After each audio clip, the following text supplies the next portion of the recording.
Hi, my name is Cindy Seitz-Krug. Welcome to week 12 of our segment on a grid design every week. This week I'm going to do one that I've named Lollipops, for lack of a better name, but that's what it looked like to me when I got it done. So it's based on our apple core design that we did in week 2, but with some variations to it. So come on over to the machine and I'll show you how to do it.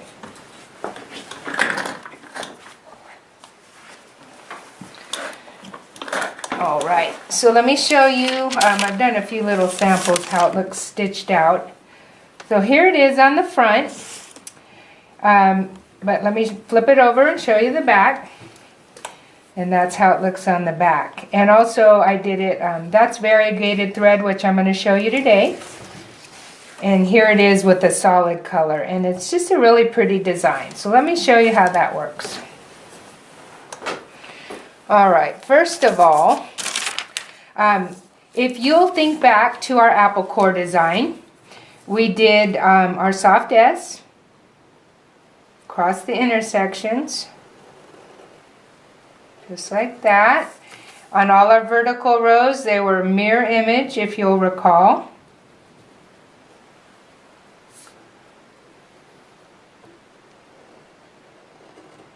And then one more I'll do, just so you get the full idea.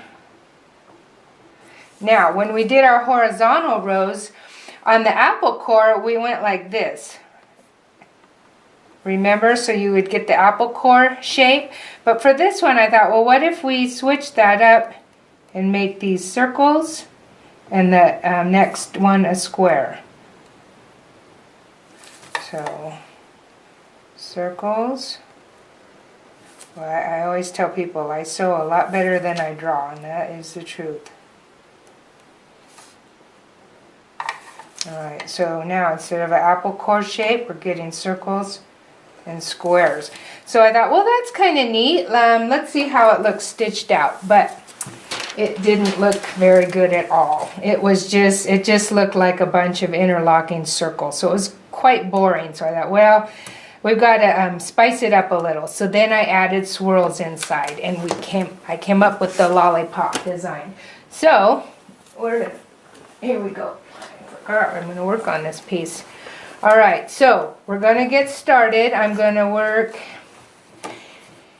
in a little 4x4 area here. Let me just mark off four of our grid blocks.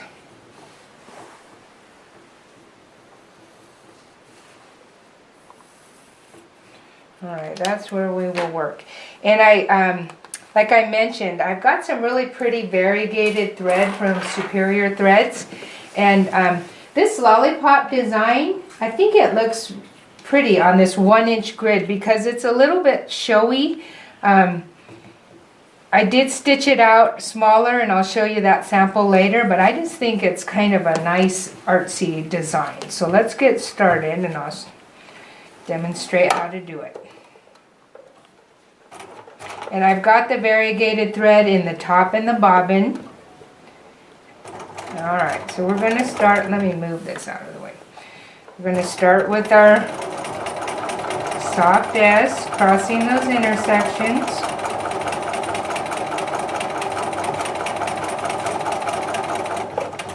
Alright, so now that we're at the top, if we were doing our apple core, we would make our top line go up above that line. But remember, with this lollipop, we get alternating circles and squares. So this top one is actually going to be one of our squares.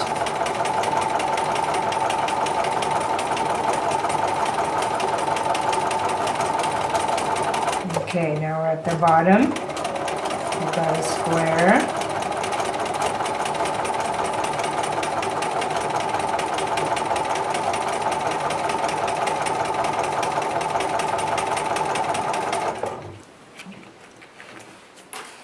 Okay, we'll do a couple more lines. Again, we have a square up here.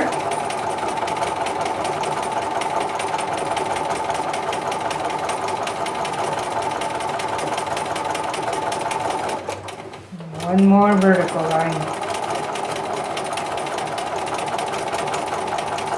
And again, it's like the apple core in that every line of stitching you do, the next line is going to be the mirror image.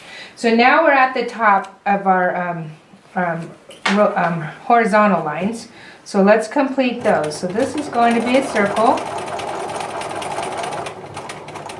And we're going to travel on that previous line of stitching. Now, I don't need to, let's see, I better get over here. I was going to say I could take a shortcut, but I think we better just finish out that row.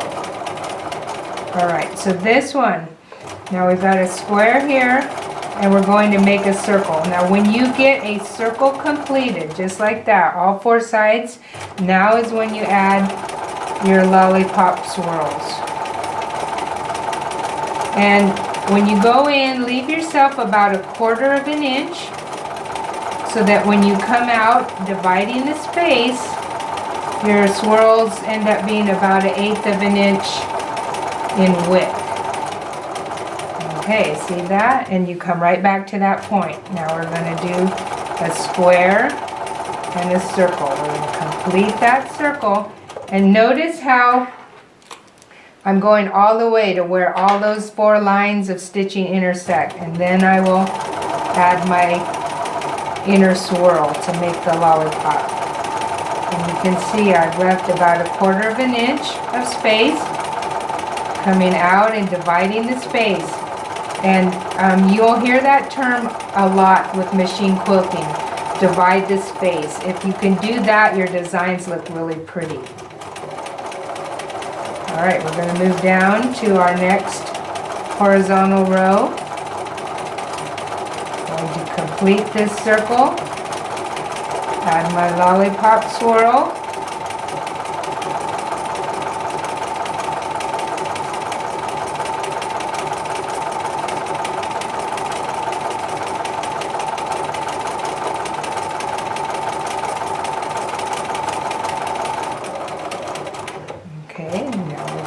Finish that square there. Complete this circle.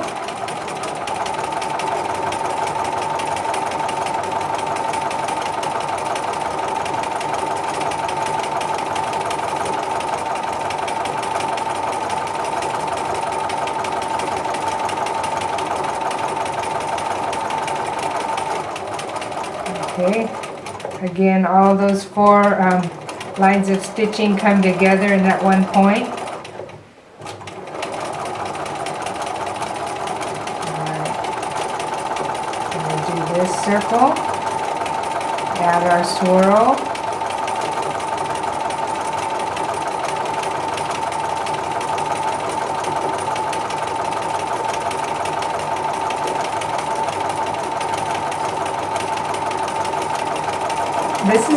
This is a fun design, and especially on this 1-inch grid, it goes pretty quickly, and it just, I think it looks really nice once it's all stitched out, and you don't have to look at the grid lines. It's very pretty, and this variegated thread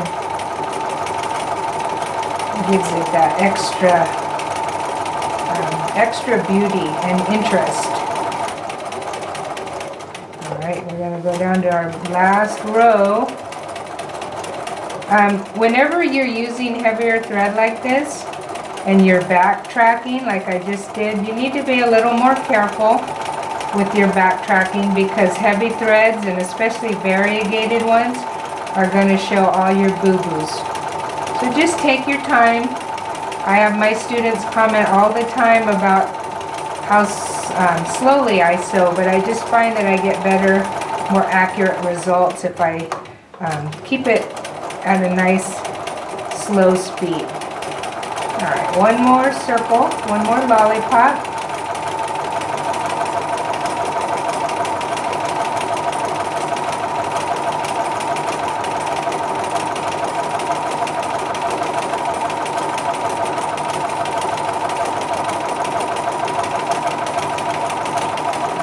Get down to the end and lock off the stitches, and we'll take a look at it. Alright, So here's the front. Again, it's it looks great, except that we see those grid lines, so it's distracting. But let's look at the back. And there it is. And it's just beautiful. So I hope you enjoyed that. Let me show you the little sample on the 1/2" grid.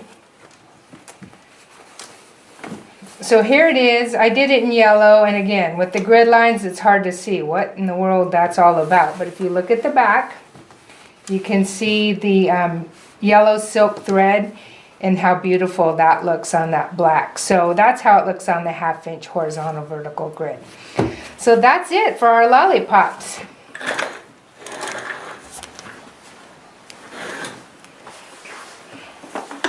I hope you enjoyed that tutorial. That was a lot of fun to come up with that. And I want to mention again, I don't know, I can't remember if I've done it, but I have 3 teaching DVDs that I like to share with you. And if you're interested, check them out on my website.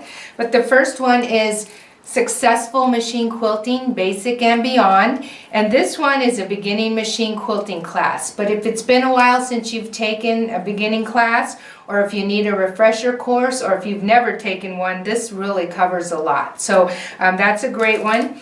And then this is my machine quilted stocking sampler class. And in that, I teach you about 12 different fun filler stitches. And our sample for this class is a quilted stocking. And this is what it looks like with all these beautiful different fun filler stitches. They're not based on a grid. They're just, you start with a crazy quilt marked on your stocking and then fill it in with the designs I show you. So that's a lot of fun. So that's Machine Quilted Stocking Sampler. And then of course my 30 tips and tricks for better machine quilting. This is 30 different things that I've learned over my 25 years of machine quilting that have caused me frustration that I've found simple solutions to. So I know that pretty much everybody watching this is going to pick up something. So it's just full of information. So if you're interested, check all of these out on my website. And also don't forget my book, The Grid Design Workbook, which is also available through my website, or Amazon.com or AQS. So it's available everywhere. So check it out and join me next week for another grid-based quilting design. Thanks. Bye.